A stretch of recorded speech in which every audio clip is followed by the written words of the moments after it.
Түп маданият үйүндө Сабыр Орозов атындагы балдар музыкалык мектебинин отчеттук концерти болуп өттү.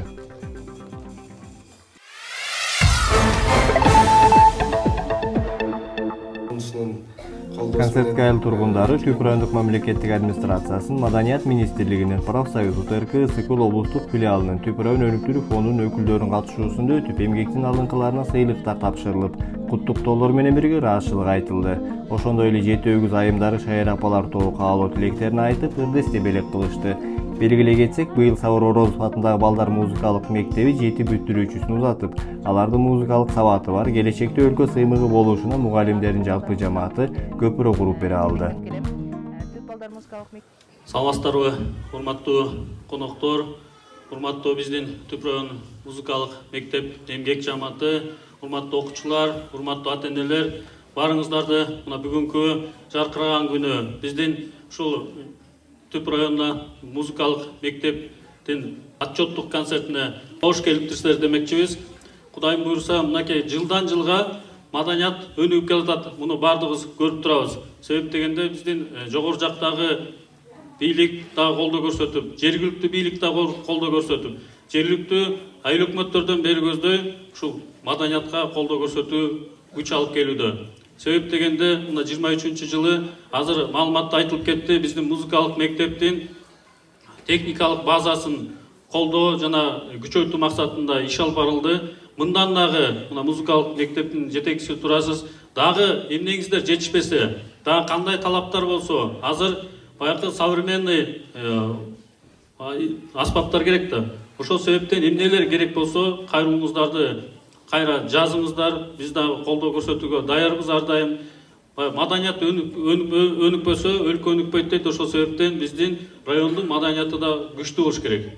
Маданиятыбыз канчалык күчтүү болсо, элге ошончо тартылап турса, элдин аң сезимин ойготушубуз керек. Урматтуу достук мырза, сиз дагы мына жаңы келдиңиз, ушуну бир эске алуу менен маданиятты мындан да күчтөшүбүз керек. Азыр болгону райондо бир музыкалык мектеп бар. Музыкалык мектептин даражасын дагы бийик көтөрүшүбүз керек. Даражасын көтөрүш үчүн биз материалдык колдоо көрсөтүшүбүз керек. Аспаптарын күчтөшүбүз керек. Ушул жерде мына эмгек жамааты абдан мыкты, музыкалык мектептин биз жакшы билебиз. Жакшы иштерди жасап атасыздар. Мына эл аралык мелдештерге барып орун алып келип атасыздар. Анын баардыгы кут болсун. Ал мугалимдердин жана сиздин эмгегиңиз.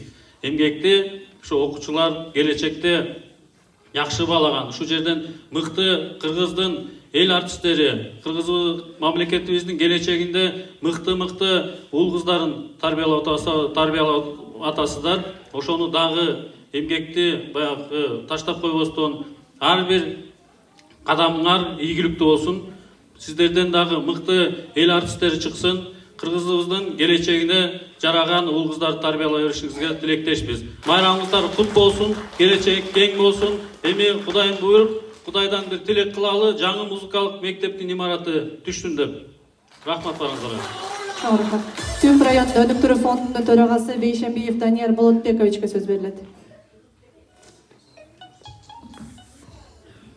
Саламатсыздарбы, кадырман кыргыз журтчулугу. Адегенде министрибиз Алтынбек Аскаровичтин дубай саламын жеткирип койгулса дедиңиздер. Өзү аз мамлекеттик жумуштар көп болгондугуна байланыштуу өзү келе алган жок. Ошондуктан бизди бул жака жөнөтүп отурат. Эмне десек, 2023-жыл жалпы маданият тармагы үчүн өтө жемиштүү жылдар болду. Тактап айтканда 23-жылы маданият жана спорт тармагынын өнүктүрүүнүн кечиктиргис чаралары деп мамлекет башчыбыз тарабынан 1 миллиард сом бөлүндү. Биз бул 1 миллиард сомго эмне кылдык?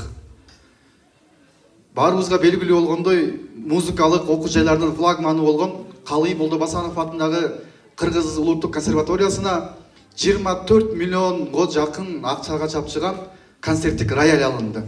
Муну балким түшүнбөгөн адам, мунун акчаны эмне кереги бар, муну коротуп деши мүмкүн. Бирок бул Steinway Sanks фирмасына тандык болгон бул рояль дүйнөнүн бардык өлкөлөрүндө бар эмес да, саналуу өлкөлөрдө гана бар.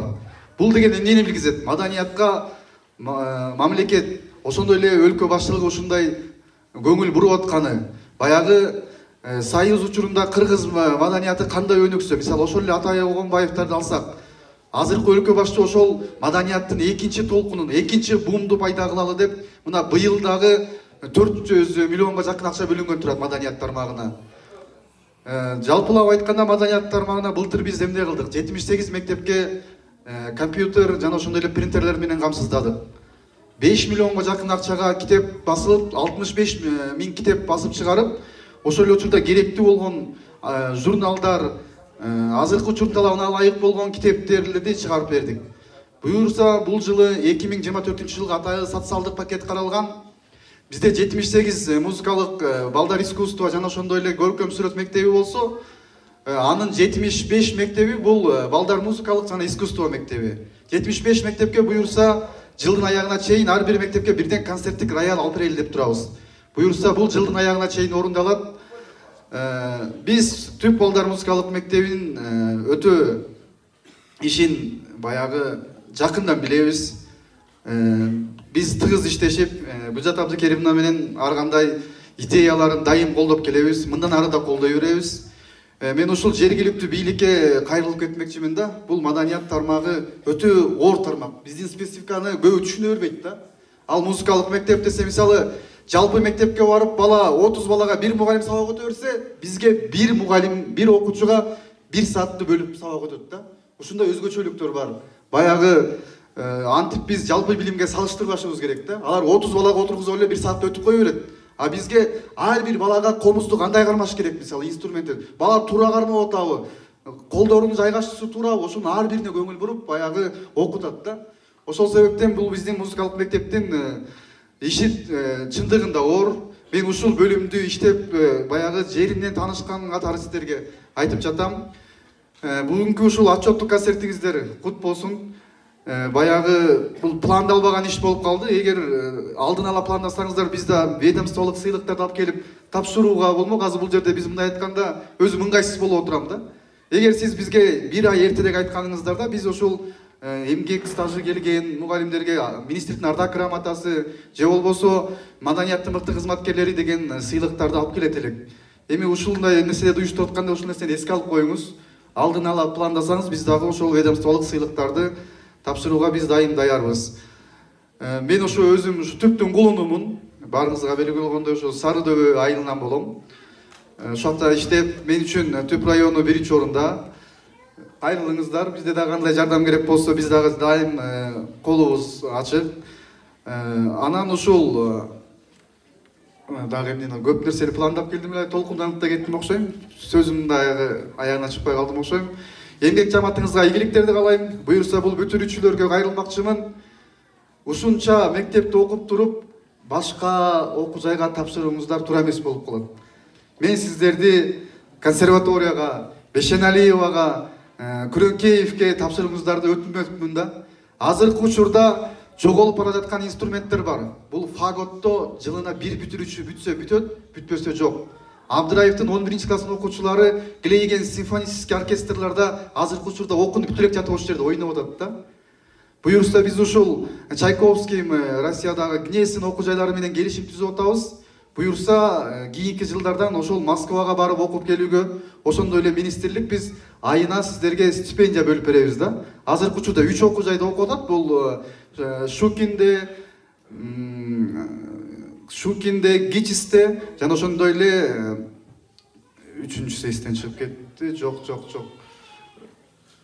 Бул театралдык окуу жайларда балдар билим алып жатты да. Биз аларга ошол айына 15 миңден мамлекет баягы стипендия төлөп берип атабыз. Буюрса ошол музыкалык тармакта ошо билим алуу үчүн бул дагы нерсе буюрса быйылга жетише албай калдык. Эмки жылкыга буюрса орундатабыз. Ошол жака жибериңиздер. Бүтүрүүчүлөр, мисалы бизде ар бир мектептен 7-ден 8 бүтүрүүчү бүтсө, анын бири гана жогорку окуу жайга тапшырат экен да, тактап айтканда музыкалык окуу жайга. Эми ушунча балдарыңыздарды ушул музыка тармагына бергенден кийин, мындан аркы билимин да ошол тарапка ата-энелер сиздер ошол жака дагы кызыктар болуп, ошол жака тапшырсаңыздар да. Себеби бара-бара бир 10 жылда көптөгөн инструменттерди ойногон биздин баягы балдар ошол эле ошондой адистерге биз муктаж болуп калабыз да, жокко эсе болуп калат. Ошол себептен консерваторияга тапшырдыңыздар, ар кандай маселелер болсо окуу жайдан бизге кайрылыңыздар. Биздин номер Гүлзат Абдыкеримовна да бар. Кайсыл окуу жайда кандай проблема болуп атса бизге кайрылыңыздар. Биз ошол окууга тапшырып, ары көздөй окуусун алып кетүүсүнө биз көмөк көрсөтөбүз. Чоң рахмат, ийгиликтер болсун.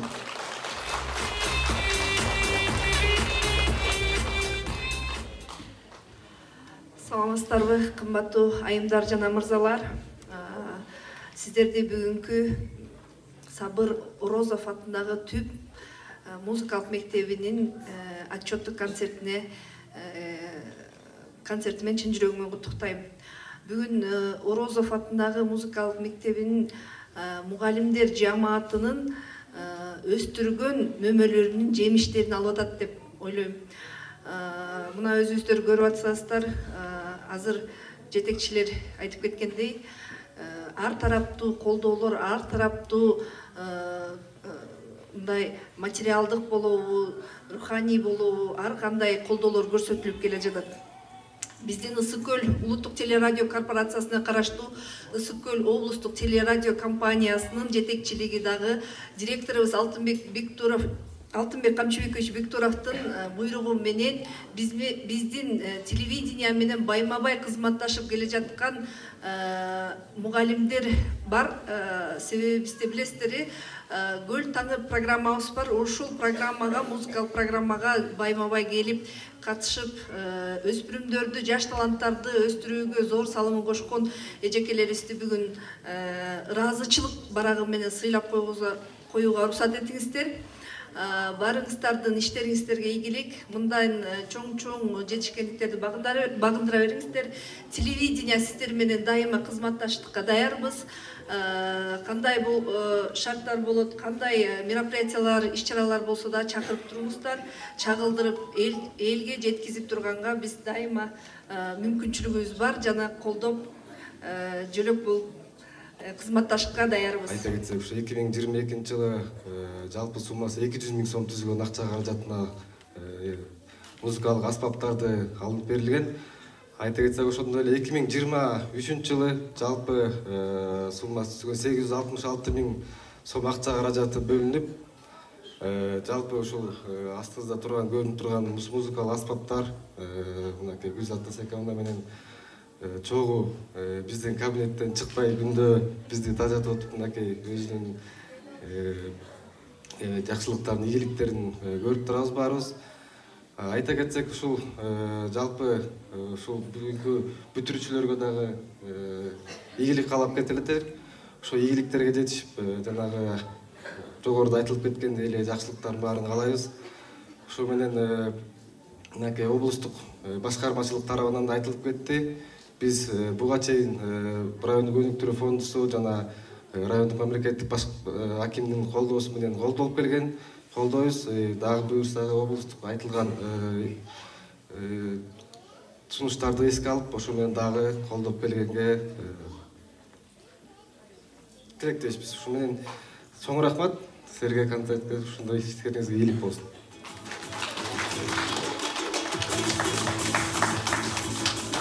Саламатсыздарбы, урматтуу бүгүнкү кеченин катышуучулары, урматтуу жетекчилик, урматтуу министрликтин өкүлдөрү, биздин жергиликтүү бийликтин өкүлдөрү, сиздерге терең ыраазычылык. Чындыгында 2022 жылы маданият тармагында жогорку жетекчиликтин көмөгүнөн, жогорку жетекчиликтин жардамы аркасында жакшы көзгө көрүнөрлүк, мурда болуп көрбөгөндөй жакшы ийгиликтерди болду деп мактануу менен, сыймыктануу менен айта алабыз.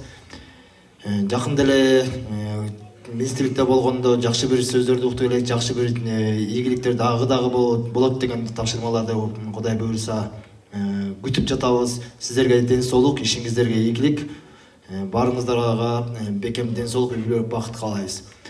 Ошон менен катар эле маданият тармагынын эң күчтүү маданият болушу үчүн эң баштапкы тепкичти баштап берип жаткан Гүлзат Асекановна сиздер жетектеген коллективге терең ыраазычылык. Чыныгы кесипкөй, профессионалдуу деп айтабыз го, кесипкөй кадрларды даярдоодо эң баштапкы тепкич сиздердин колуңуздарда.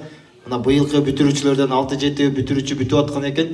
Былтыркы жылы бүтүп аткан учурда 20га жакын болчу, по-моему. 20га жакын жакшы бүтүрүүчүлөрүбүз бүткөлө. Кайра жогору жакта да сөз болуп кетти. Ушул бүтүрүүчүлөрүбүз ушул тармакты таштабай кайра бизге болобу же мамлекет үчүн кайра кызмат кылгандай болсо биз үчүн өтө жакшы болмок. Азыр кадр маселеси чындыгында оор маселе болуп атат, өзүңүздөр деле байкап жүрөсүздөр. Ошол эки кесипти аркалап билимин жогорулатып алса биз үчүн дагы мамлекет үчүн да чоң сыймык болот деген ишеничтебиз. Урматтуу бүтүрүүчүлөр, сиздер дагы бул талант эч качан өлбөй турган нерсе. Үй бүлөдө болобу, келечекте кандай мамлекеттик кызматта болосуңарбы, кайсы тармакта болбоңуздар, ушул чыгармачылыкты эч качан таштабаңыздар, урматтуу окуучулар. Келечегиңер кең болсун, бүтүрүүчүлөр, быйылкы бүтүрүп атат да, бүтүрүүчүлөр келечегиңер кең болсун, кайда болбосо үй бүлөлүк бакыт жана чыгармачылык эргүү каалайм сиздерге. Ошону менен катар эле биздин маданият бөлүмү тарабынан ыраазычылык катыбыз бар эле, сиздерге окуп койго уруксат этиңиздер.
азаматсың. Чоң рахмат.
Биздин эң кичинекей кызыбыз.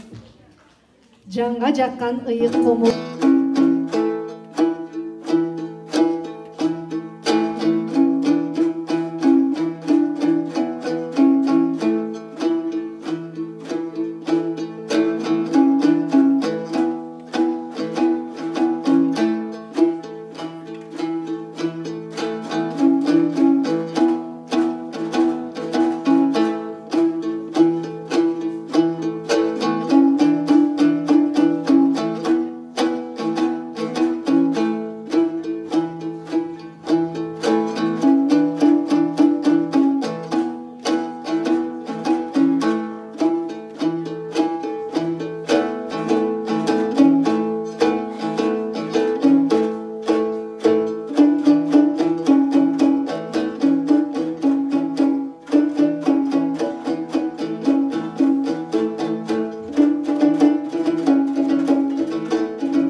Çok rahmat. Malgı Basanov, Kurçak Biyi.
Что-то новое встречают учителя, а в классах еще незнакомое встречают нас учителя.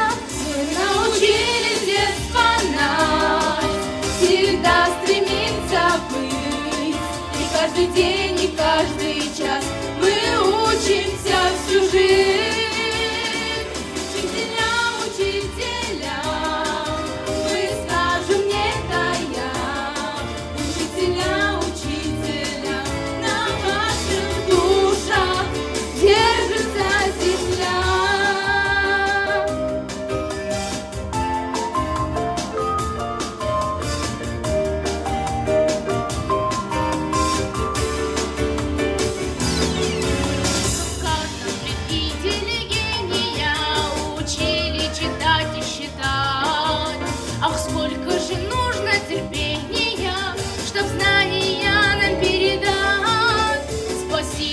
Ваши старания, любимые учителя. Учитель — высокое звание на нашей планете Земля. Вы научили с детства нас всегда стремиться быть, и каждый день, и каждый час мы учимся всю жизнь. Учителя, учителя,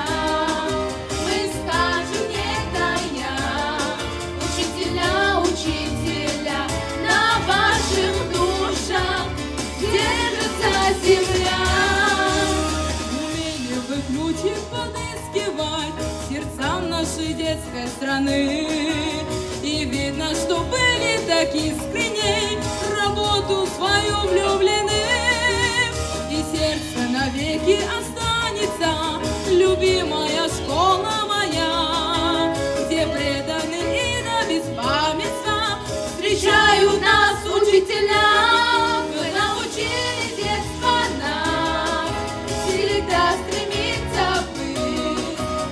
День и каждый час мы учимся всю жизнь. Учителя, учителя.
Чоң рахмат.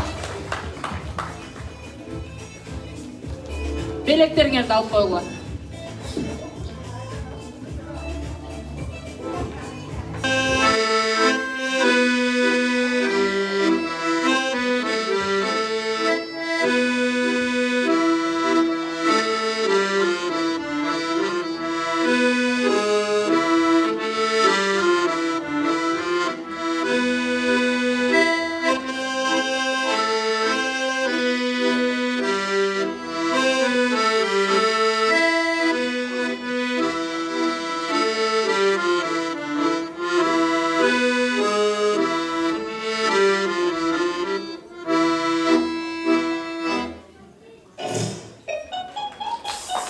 Чоң рахмат.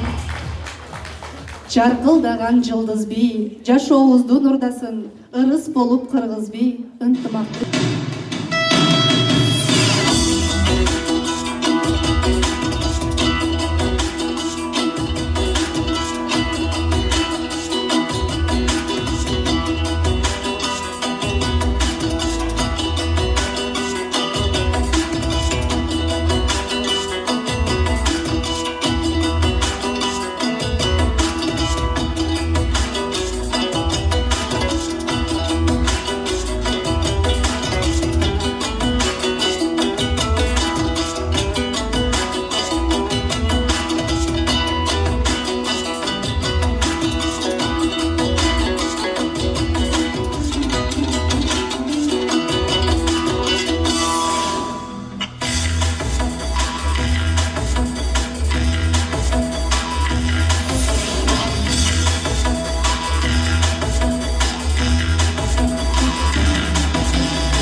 Чоң рахмат, азаматсыздар.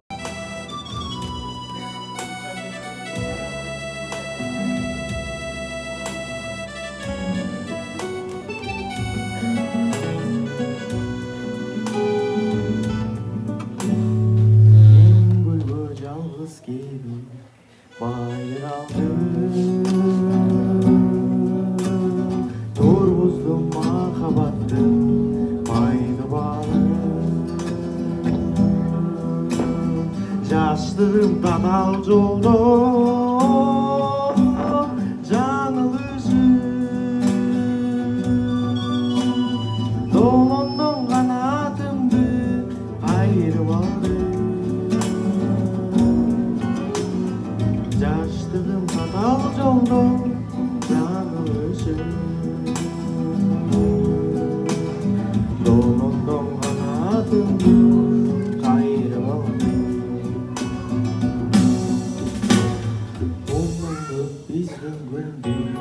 Ötkөн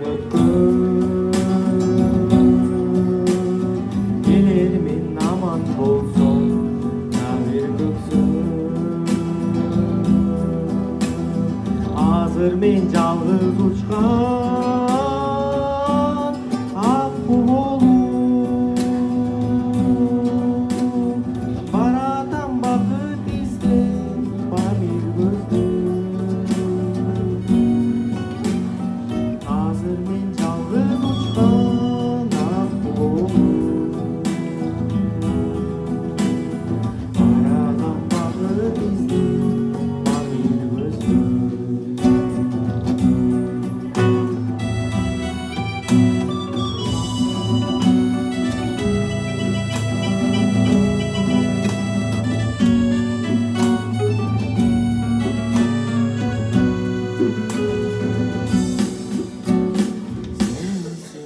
Кулсалыкка сезимимди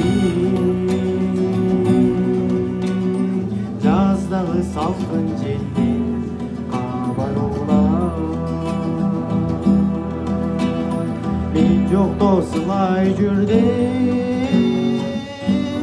самайына тапшырдым мысы көлдүн шамалына Жокто сылай жүрдүм самайына Тапшырдым мысы көлдүн шамалына Тапшырдым мысы көлдүн шамалына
Кадыр менен жолго чыктым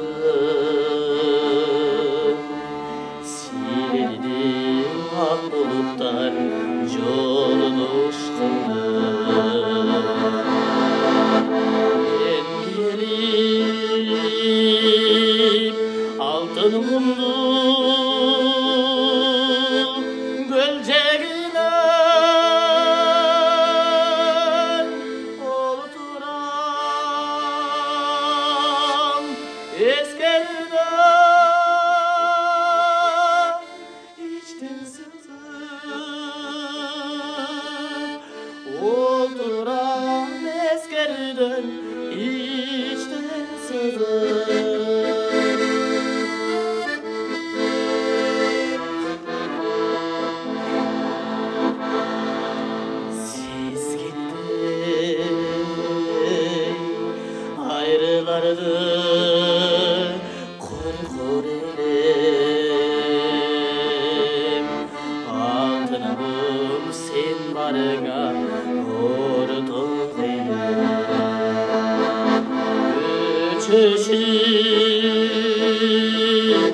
Биздик сүткөн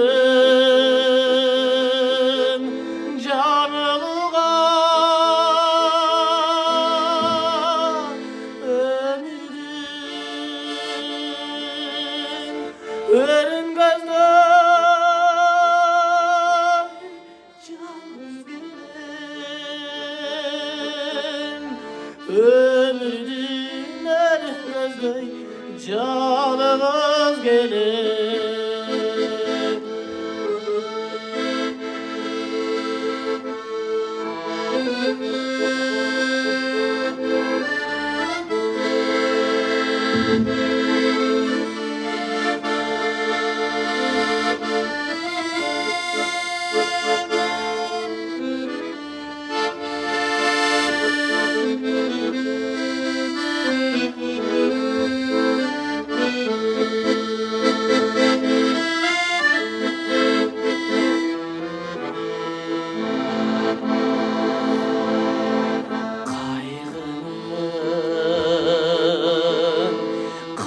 Түнүн жаркылар карадым жашылы көп жакшылык бар сен азыр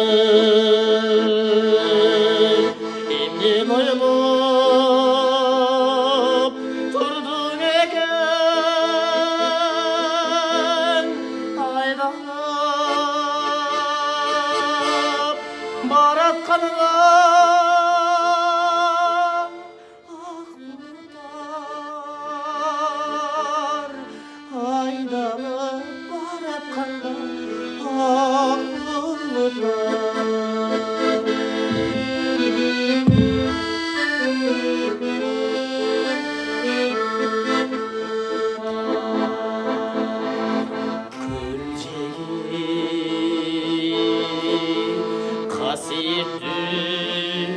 Gülün jeli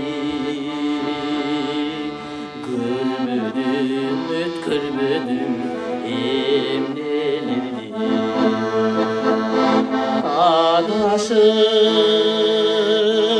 süygünümdün geldim sağa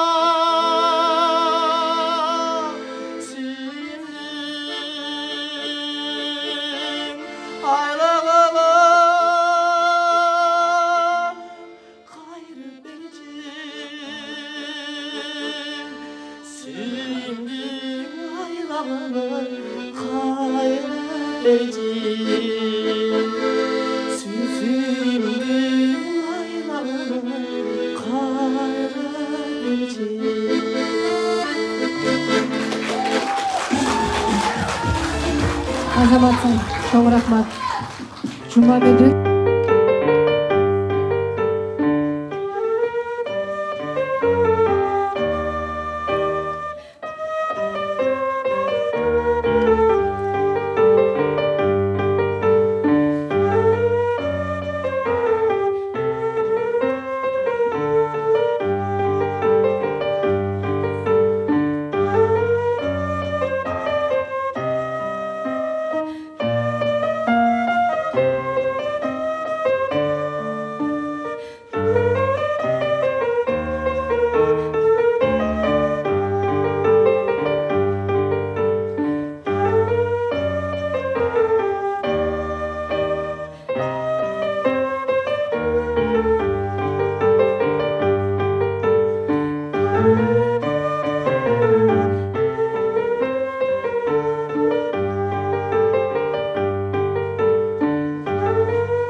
Обоно Абдрахман анкы. Эжей агайларга рахмат.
Жетөгүздүн кадыр баркы бир өзүң. Жетөгүздүн айымдарын түптөгөн, жеке өзү тарбиялап эптеген, Кларанын эмгегинен бүрдөгөн, жетөгүздүн айылдары гүлдөгөн. Өсө бергин, өнө бергин кырдашып, өлкөң үчүн өнөрлөрүң зор бакыт. Урпактарың сен таптаган жол басып, өмүрүңө өмүр кошсун ырдашып, көңүлүңө көңүл кошсун жыргашып.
Атемесе ушул атайын жетөгүз айылынан Клараны куттуктап коелу деп ушундай коллективибиз менен келип отурабыз. Коллективдин жарымы дагы бош ой келбей калышты.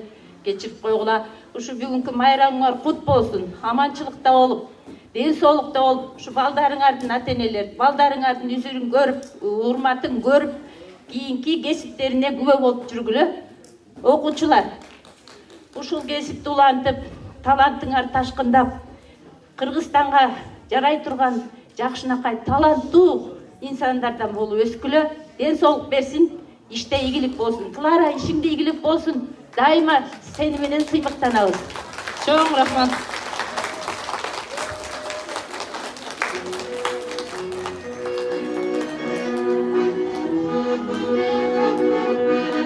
Биздин шайрамалар. Автор өзүбүздүн балдар.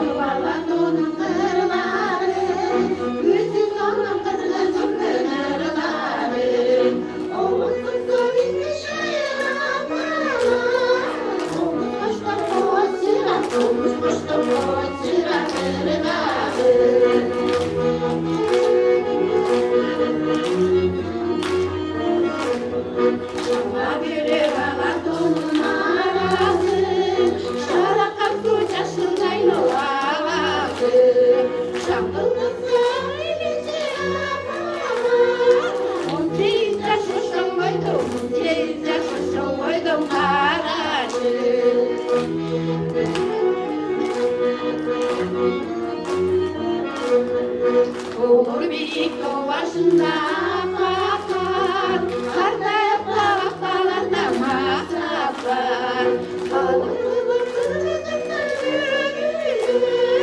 Қарбуға кетті шайға бара.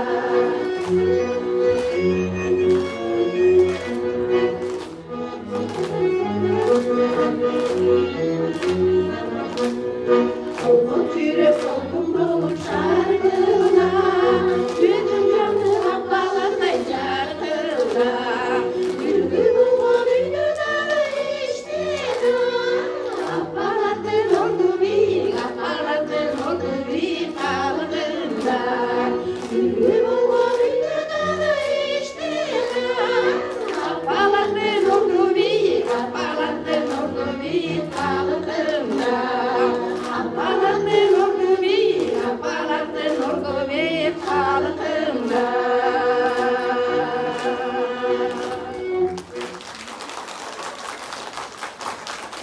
2023-24 окуу жылынын жыйынтыгы боюнча чоң жетишкендиктери үчүн окуучуларыбызды сыйлап коелук. Комуз бөлүмүнүн 1-класснын бүтүрүүчүсү Амангелдиева Айданек.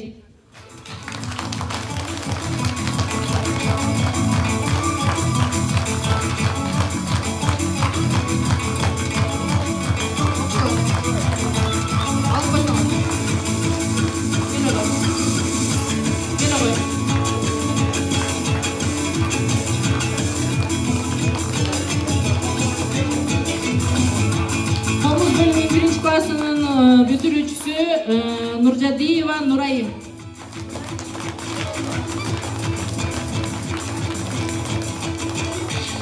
Комуз бөлүмүнүн 1-классын бүтүрүүчүсү Оңолбекова Айганы.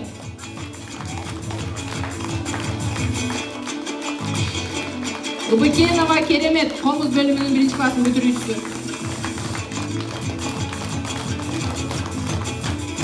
Комуз бөлүмүнүн 2-классын бүтүрүүчүсү Турсунгазиева Маржан.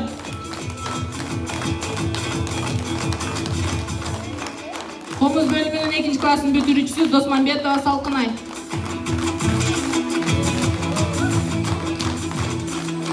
Ырдастан бөлүмүнүн 1-классын бүтүрүүчүсү Кубанова Аргина.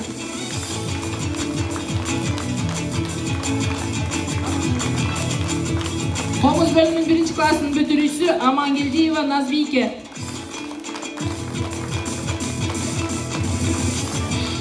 Комуз бөлүмүнүн 1-классын бүтүрүүчүсү Турдубаева Аиша. Гитара бөлүмүнүн 1-классын бүтүрүүчүсү Несторов Данил.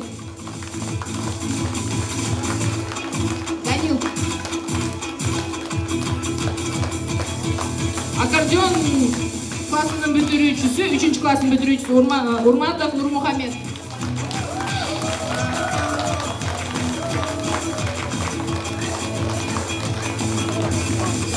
Комуз бөлүмүнүн 2-классын бүтүрүүчүсү Сапарбекова Нурпери.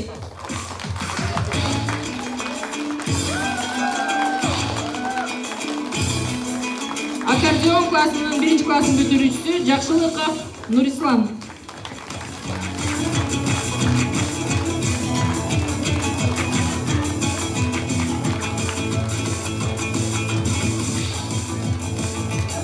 Комуз бөлүмүнүн 1-классын бүтүрүүчүсү Ринатова Элина.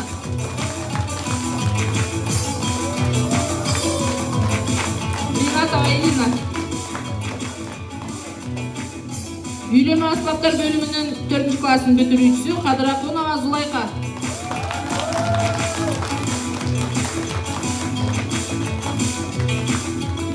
Комуз классынын 4-классын бүтүрүүчүсү Урманбетова Аяна.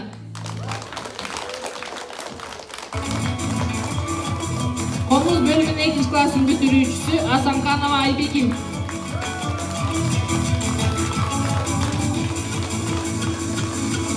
Комуз бөлүмүнүн 3-классын бүтүрүүчүсү Усенова Наиля.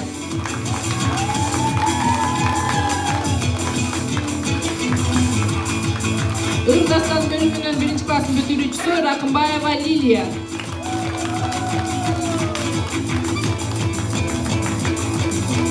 Комуз бөлүмүнүн 2-классын бүтүрүүчүсү Докурбаева Нурпери.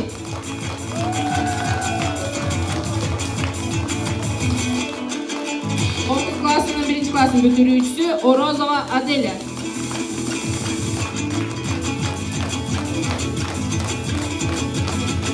Алган сыйлыгыңар кут болсун. Мындан ары чоң жетишкендиктерге жетишебиз. Ушул демөкчү болуп биздин грамоталарыбызга, белектерибизге спонсорлук көрсөтүп жаткан агайыбызга терең ыраазычылык беребиз. Ден соолугуңуз болсун агай. Ар дайым балдар үчүн күйүп, мектеп үчүн күйүп, мээнетиңизди берип жүрө бериңиздер. Андан сырткары биздин эл аралык конкурстарга алып барып, ийгиликтерге жетишип келген мугалимдерибизге дагы белектерди атайын мынакей агайлар да даярдап келиптир. Ошону дагы тапшырып коюуга уруксат этиңиздер. Аккордеон классынын мугалими Ахматжанов Алмаз Ахматжанович.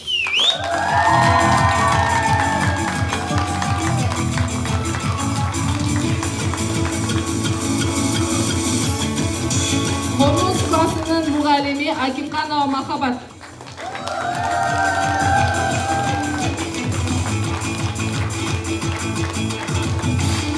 Комуз классынын мугалими Кадырова Айдана.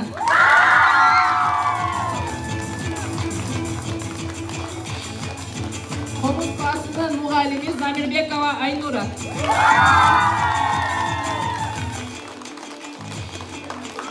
Үйлөнмө аспаптар классынын мугалими азыр декреттик эргүүдө Искалаева Алтынай эжекебиз бери келип койсоңуз.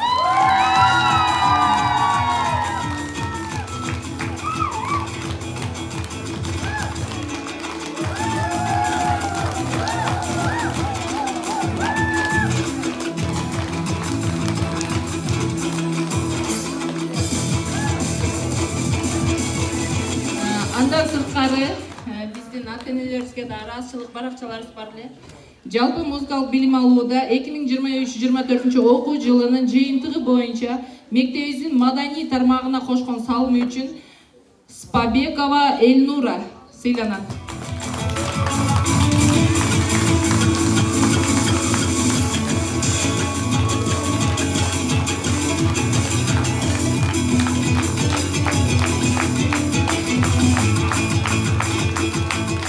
Ушундай эле ыраазычылык баракча менен Түлөбердиева Орозгүл эжеке.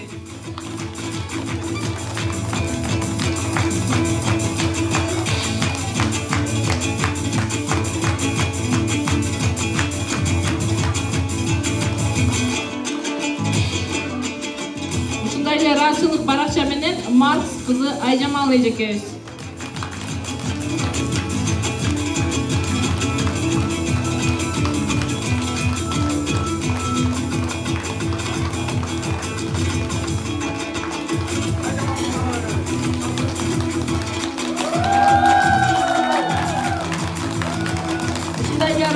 Баракча менен Бирназарова Наргиза эжеке.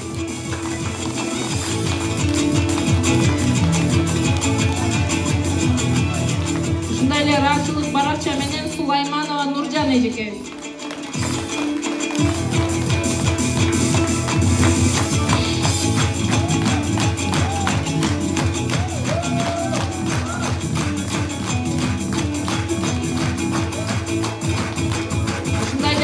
Баракча менен Ананьева Лидия эжеке.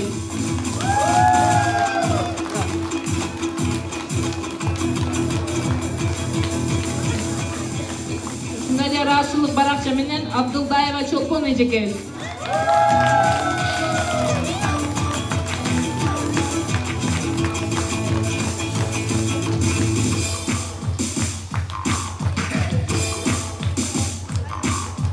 Ушундай эле ыраазычылык баракча менен Кенжебаев Кубат агабыз.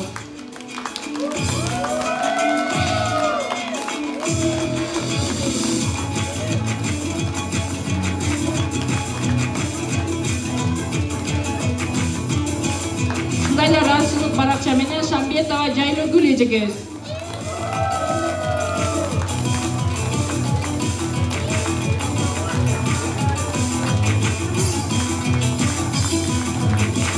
Ушул эжекебизге чоң терең ыраазычылык айтып кетет элек. Мектебибизге колдоо көрсөтүп Казакстан Республикасынын Тараз шаарына барып келдиңер. ошол барып келгендигине байланыштуу өзүнүн пенсиясынан кошумча кылып окуучуларыбызга көйнөктөрдөн тиктирип келип бизге белек катарында тапшырып кетти. Терең ыраазычылык сиздерге эжеке. Бар болуңуз.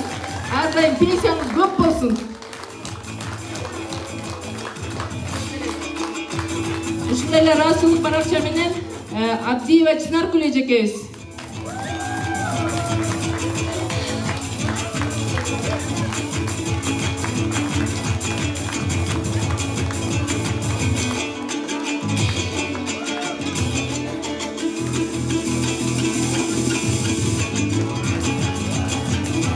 Ушул эжекебизге да терең ыраазычылык айтабыз.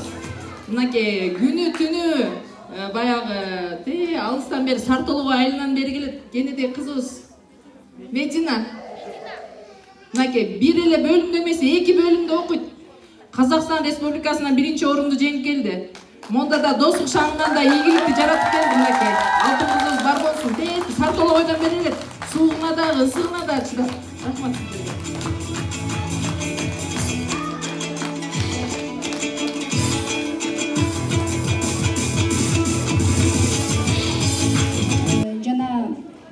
Көптөн жакшылыктарды каалайм. Жана өзүмдүн эжем колумуздан берген эжемди чакырып койсом дедим элем. Айдан чечип бересизби? Эжем менен белектерди алып койсоңуз, сизге чоң рахмат эжей. Мени окутуп, тарбия берип, мен кыйынчылыкта жардам берип, сизге чоң рахмат эжей.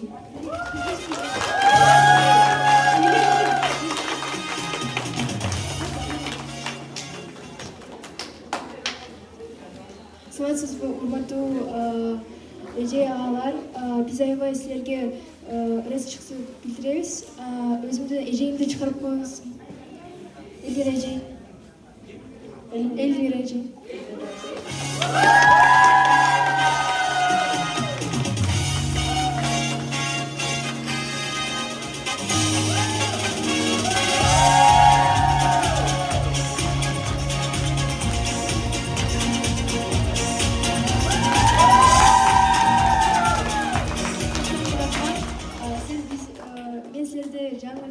Бирок силер аябай мага жардам берип, колдоп, силерге аябай чоң ыраазычылык билдирем. Здравствуйте, уважаемые гости, учителя и ученики.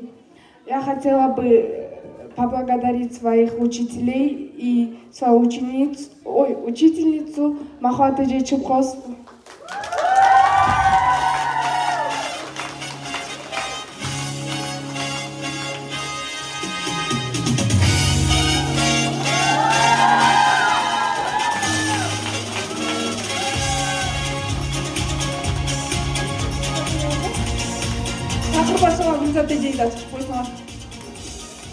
Биздин кызымды ошо музыкальный школага алып келгенине Гүлзат эжей чыгып берсеңиз.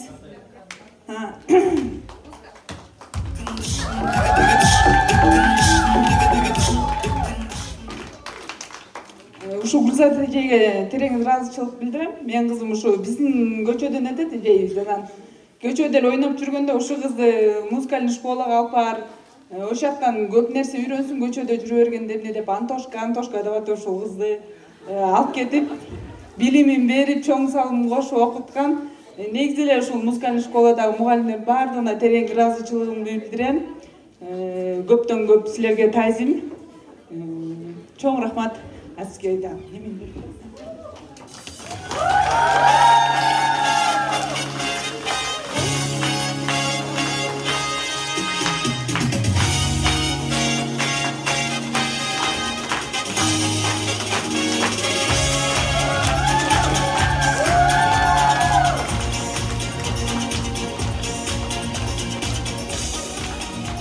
Саламатсыздарбы? Мен да ушул 5-класстын бүтүрүүчүмүн. Анан өз эжемди чакырайын. Элмир эже келип коесузбу?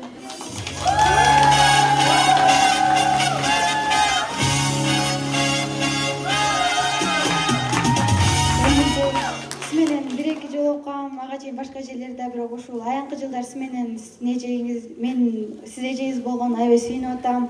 колумуздан көптөгөн нерселерди үйрөттүңөр. Музыка эмне экенин, аспаптар эмне экенин билдим. Көп сабактан жаңылып, черте албай күндөрүм болгон, бирок сиз ошондо мени колдоп келгениңиз ошондуктан сизге чоң рахмат айтамын.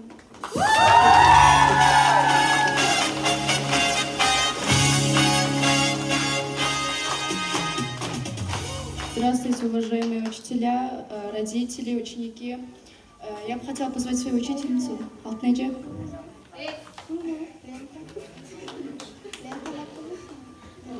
Хотела поблагодарить за то, что она мне дала много знаний. Мне всегда с ней комфортно. Я готова болтать с ней часами. Она мне давала не только помогала изучать инструменты, но и давала жизненные уроки, жизненные советы. Я ей очень благодарна. Спасибо.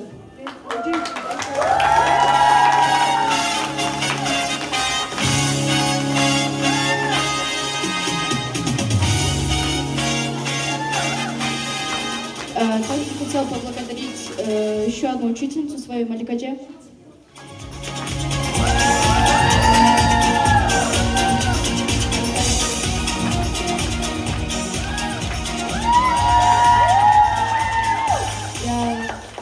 Я с ней только недавно знакома, но тем не менее она тоже мне многому научила. Спасибо.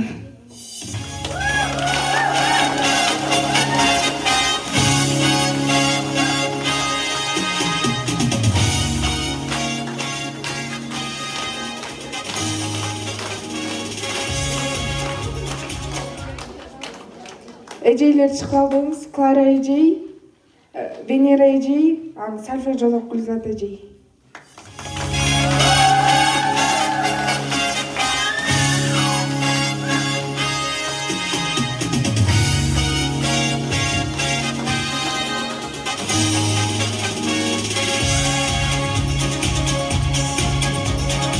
Сіздерге чоң рахмат, ошондуктан бизден белек алып коңуздар. Силерге ыраазычылыгыбызды билдиребиз. Баарына чоң рахмат. Бизде канчалык жаңылсак да ушунча жардам берип, үйрөтүп, ушунун баарына сиздерге чоң рахмат.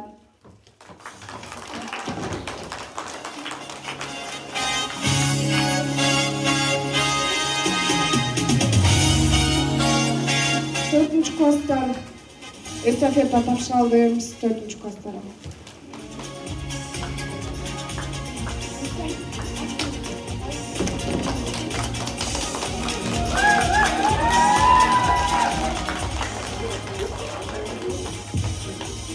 Саламатсыздарбы бүгүнкү коноктор, Эч агайлар жана бүтүрүүчүлөр.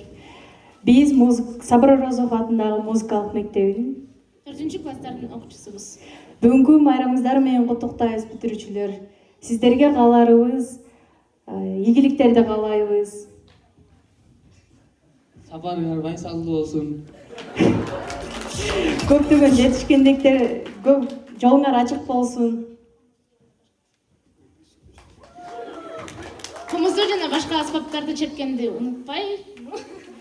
Андан ары улантып черте бергиле. Биз 4-чү класстардын атынан кичинекей белегибизди тапшырып коелук.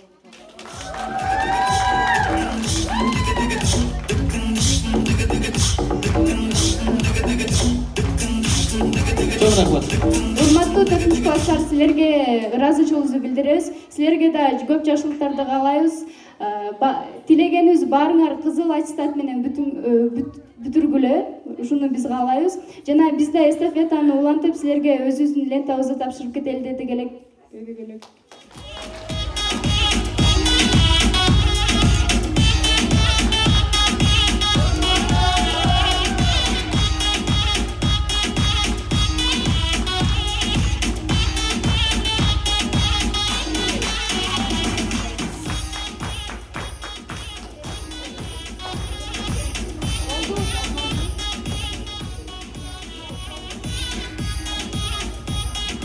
Ата-энелердин атынан куттуктоо сөздөр бар болсо, келип куттуктап кетсеңиздер болот. Урматтуу музыкалык мектептин жамааты, урматтуу мугалимдер, сиздерге биз терең ыраазычылык билдиребиз. Ушу силердин аркаңыздар менен биздин балдарыбыз музыка деген эмне экенин билип, музыка дүйнөсүнө аралашып, көптөгөн ийгиликтерге жетишти. Көптөгөн жакшынакай чыгармаларда ойногонду үйрөнүштү. Силерге терең ыраазычылык. Ар дайым эле ушинтип силердин бүтүрүүчүлөрүңөр жакшынакай ийгиликтерге жетишип, эл аралык сынактарда 1-орунду алып, кыргыздын атагын чыгарган, кыргыз элинин атагын алыска тааныткан ушундай окуучуларды тайбай бериңиздер. Силерге терең ыраазычылык ата элердин атынан. Дагы бир жолу бүгүнкү кечеңер кут болсун.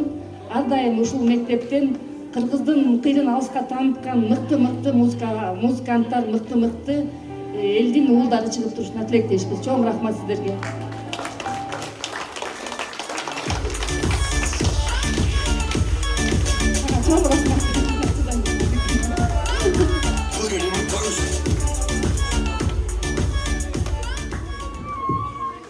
Мен эжем Заитова Айжан, Сабыр Орозов музыкалдык мектебинин бүтүрүүчүсү 5-класс. Кызыл диплом алды. Ийгиликтерди каалайм. Жакшы музыкант болуп кетсин. Сен да окугуң келеби музыка? Ооба, мен фортепианого катышкым келет.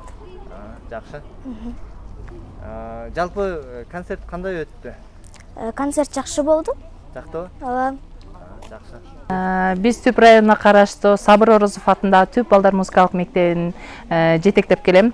Түп балдар музыкалык мектебинде 17 мугалим эмгектенет. Бир мугалимибиз билим берүүнүн отличниги, 6 мугалимибиз эл агартуу отличниктери, жана эмгек каармандары мугалимдерибиз менен сыймыктанабыз. Жана быйылкы 2023-24 окуу жылына карата 7 окуучу балдарыбыз уябыздан учуп атат. Бул да биз үчүн абдан жетишкендик. Балдарыбызга ийгилик каалайбыз, ден соолук каалайбыз, мугалимдерге дагы ийгилик каалайбыз, ден соолукта болушсун. Бүгүнкү иш-чарабыз ойлойм мыкты деңгээлде өттү. 3 күндөн бери талыкпастан даярдандык. Район боюнча жалгыз мектеп. Ошо 36 айылдан 115 баланы окутуп келебиз.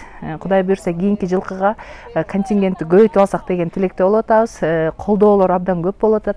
Кечээ эле мынакей Түп райондук өнүктүрүү фондунан 407 миңге бизге аппаратуралар алып келинди. Алар деген цифровой фортепиано келди, микрофондор келди. Анан жана интерактивный доска алып келип беришти. Бул биз үчүн да абдан сыймык, жетишкендик. Терең ыраазычылык, баардыгына ийгилик каалайм. Эми биз бүгүн могу жерде жакшы майрам болуп атыптыр. Ушу майрамга катышып күбө болдук. Майрам жакшы, таланттуу балдар көп экен. Кийинде ушу таланттарын улантып жакшыга окуп кетишсе, талантын улантып кетишсе, бизге Кыргызстанга жакшы эме болчудай экен, маданиятыбыз өсчүдөй экен. Биз эми бул жерге 7 айылынан 7 айымдары деген коллектив бар, шайыр апалар, таланттуулар. Ошолор келдик. Бул жерде бизде катышуучу биздин мүчөбүз Клара Чадаева деген дирижер мугалими болуп иштейт. 4-5 жылдан бери быйыл белек алып жакшы. Бияктан грамота менен сыйланып белек алып атат. Ошонусун куттуктап, ырдап да бердик, куттуктап, сүйлөп да бердик. Эмне дейин, бизде Кыргызстаныбызда ушундай мектептер көбөйсө, таланттуулар өссө, бизде эле ушу 7 айылында ушундай таланттарыбыз көп эле, ошондой мектеп ачылса жакшы эле болчудай. Мектепте таланттуулар өсүп чыкса, кийинкисине да жакшы болот. Ошол буларга ийгилик каалайбыз, мугалимдери жакшы, балдары да жакшы экен, ийгилик каалайбыз.